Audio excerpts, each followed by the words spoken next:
హిందీ కారణంగా గత 100 ఏళ్లలో 25 భాషలు నాశనమయ్యాయని తమిళనాడు ముఖ్యమంత్రి ఎంకే స్టాలిన్ ఆరోపించారు. ఉత్తరప్రదేశ్, బీహార్ హిందీ రాష్ట్రాలు కావని వాటి అసలైన భాషలు చరిత్రలో కలిసిపోయాయని పేర్కొన్నారు.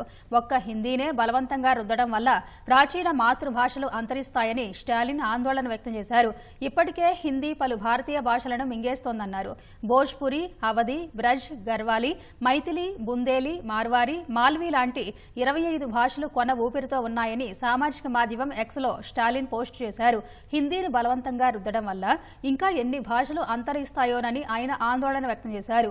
ఉత్తరప్రదేశ్, బీహార్ ప్రజలది హిందీ కాదని వారి మాతృభాష ఎప్పుడో అవశేషాలుగా మిగిలిపోయిందని ఆయన పేర్కొన్నారు. ఈ ప్రమాదాన్ని గుర్తించాం కాబట్టే హిందీని తమిళనాడు ప్రతిఘటిస్తోందన్నారు.